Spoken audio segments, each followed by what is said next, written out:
Uvodoma se želim zahvaliti gospodu Wolfandu in njegovi ekipi za povabilo k sodelovanju k temu prepotrebnemu in obsežnemu delu, ki ga je uspešno pripeljal do konca z izdajo priročnika in ga danes krona z predstavitvijo najpomembnejših poudarkov. Sicer vaša predstavitev je glede tudi na umestitev v sam priročnik takšna, da bo predstavitev dobrega primera prakse krožnega gospodarstva na koncu moje predstavitve, predvsem pa se bom ukvarjal z samim konceptom krožnega gospodarstva. Krožno gospodarstvo je v zadnjih letih izpostavljen izvedbeni koncept za prehod v trajnostno družbo, ki ga promovira evropska politika, nacionalne oblasti, agencije, tudi mnoga podjetja po svetu. A vendarle se koncept krožnega gospodarstva v Evropi, kot ugotavlja tudi Evropska komisija, razen na deklarativni ravni počasi uveljavlja v praksi. Zdi se, da za to obstajata dva pomembna razloga. Države članice pri harmonizaciji strategije EU pozabljajo na celovitost koncepta, ter vse breme uspešnosti naložijo podjetjem in sektorjem industrijske ekologije. Torej, pri top-down transkripciji strategije EU je premalo poudarjeno, da vsako podjetje deluje na teritoriju neke države, torej neke lokalne skupnosti, ki je v naravni vlogi stratega in izvajalca celovitega koncepta. Drugi razlog, ki verjetno pogojuje prvega, pa je sposobnost lokalnih skupnosti oziroma držav članic, da z omejenimi človeškimi in finančnimi viri polnokrvno odigrajo svojo edinstveno in odgovorno poslanstvo. Pri tem so posamezni sektorji, brez dvoma tudi gradbeništvo, s svojim vsepovsod prisotnimi storitvami in izdelki, različno pomemben del lokalne ekonomije, ki ima večji ali manjši endogeni razvojni potencial za razvoj krožnega gospodarstva.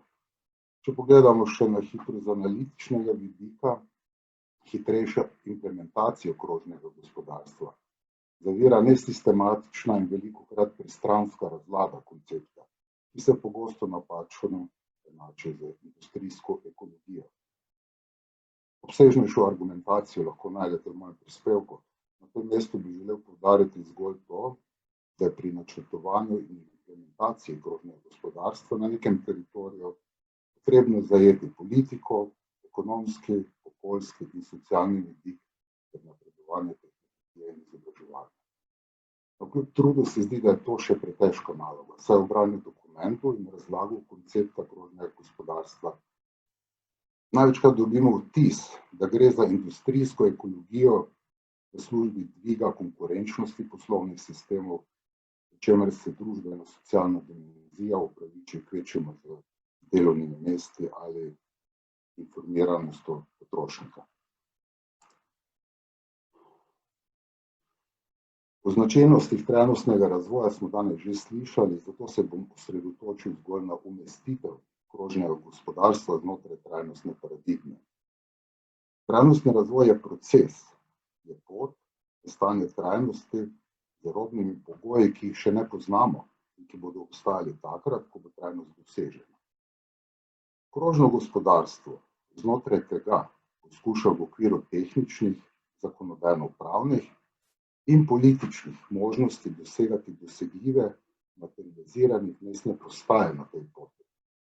Z ozirom na stopnjo tehnološkega, družbeno-normativnega, političnega razvoja, brez da pomika meje percepcije tega, kar naj bi trajnost v resnici bila.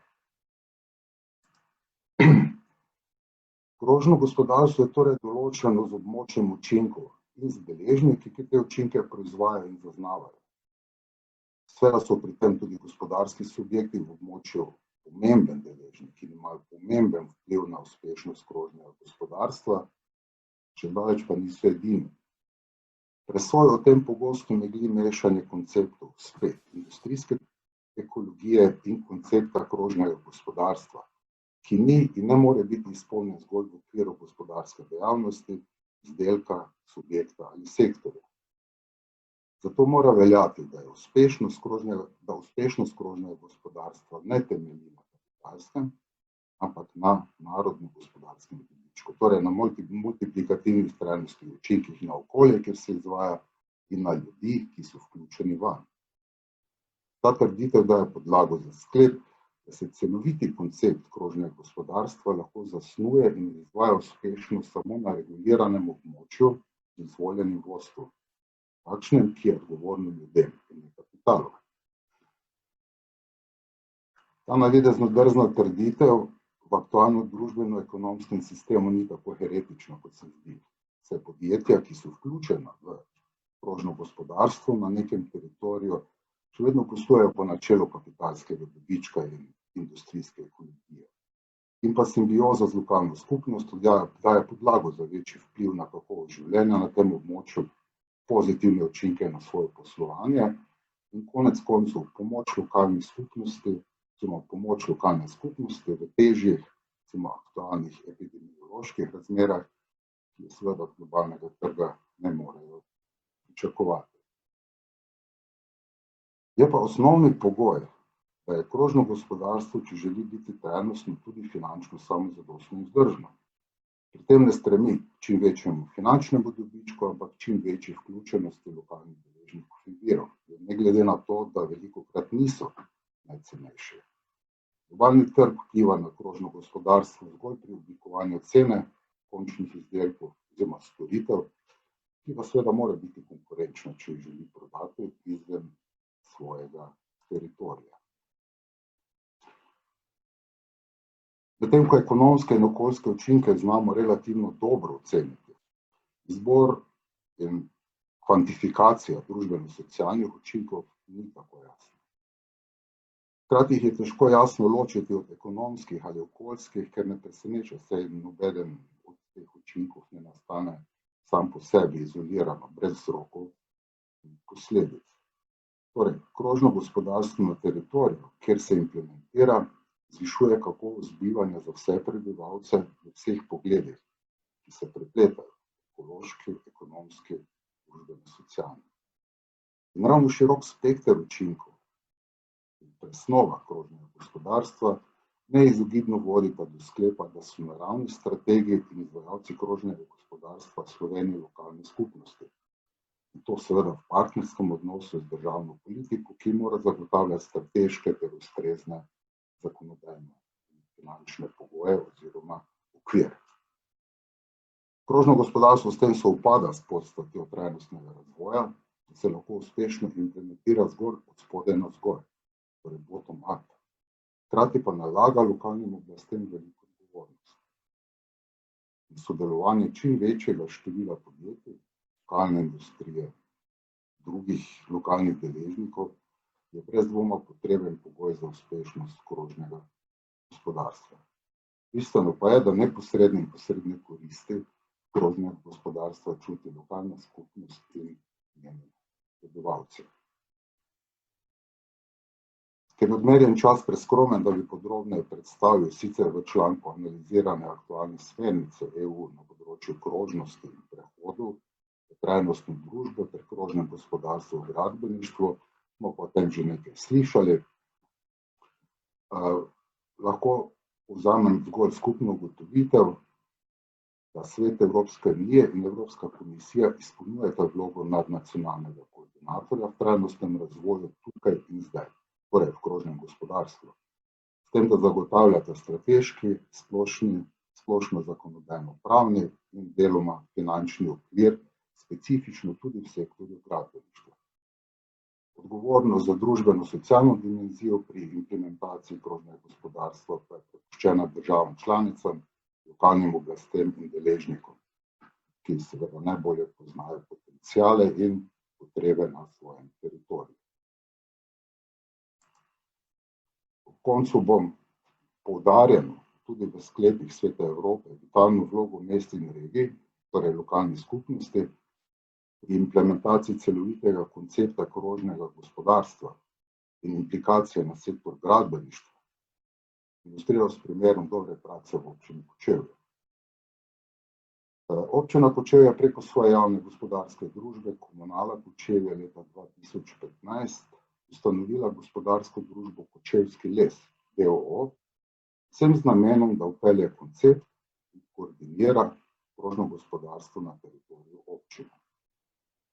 Analiza delovanja Kočevskega lesa v 5 letih delovanja je pokazala mnoge pozitivne učinke, da je poslovanje finančno vzdržno, da so finančne koristi za občinski proračun, da je boljše poslovanje lokalnih vključenih deležnikov, podjetij, ohranjanje obstoječih in ustvarjanje novih zelenih delovnih mest, kaže se boljša informiranost in vključevanje lokalnega prebivalstva ter boljše in trajnostno izkoriščanje lokalnih potencialov. Še nekaj številk. Poslovanje Kočevskega lesa je v skladu s konceptom krožnega gospodarstva osredotočeno na čim večji vsakoletni prispevek v občinski proračun v obliki koncesnine, čemer občina nameni del teh sredstev Kočevskemu lesu nazaj za razvoj krožnega gospodarstva. Kočevski les je med leti 2016 in 2019 v občinski proračun prispeval skoraj 1,5 milijona evrov, česoma je občina nazaj namenila dobrih 300 000 evrov predhodnih sredstev. Razlika 1,1 milijona je prispevek krožnega gospodarstva k aktivnostim in investicijam občine za bolj zdravo, prijetno in kakovostno bivanje svojih občanov. Kočevski les danes zaposluje 4 ljudi, povečanje števila neposrednih zelenih delovnih mest Kočevske krožno gospodarstvo vključenih podjetij in deležnikov pa je bistveno večje in ga ocenjujemo v letu 2020 na 50, kar posredno nakazuje tudi na sorazmerno povečanje obsega dejavnosti v lesno-predelovalni verigi v občini. Glede na povprečne plače v gozdarstvu je letna vrednost novih delovnih mest okoli 870 000 evrov bruto in nekaj manj kot 600 000 evrov neto. Skratka, neto denar zaposleni porabijo večinoma v občini, razlika med bruto in neto pa polni različne javne blagajne.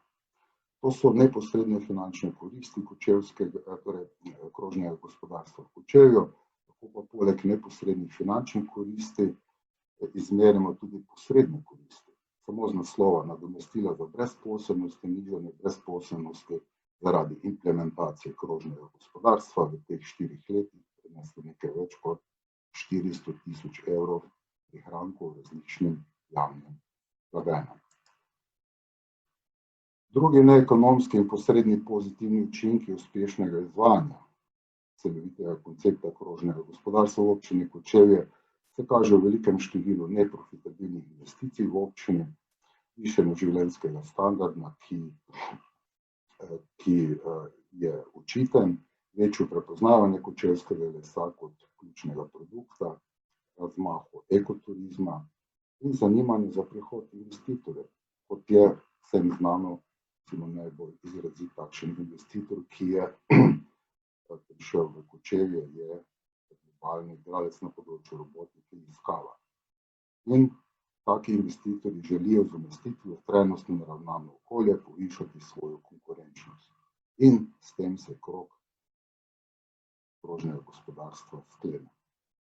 In ker krog nima konca, bom tudi jaz zaključil brez posebnih zaključkov in vam povedano prepustil v premislek, v upanju, da bomo našo bodočnost gradili na dobrih zgledih in primerih, ki govorijo sami zase.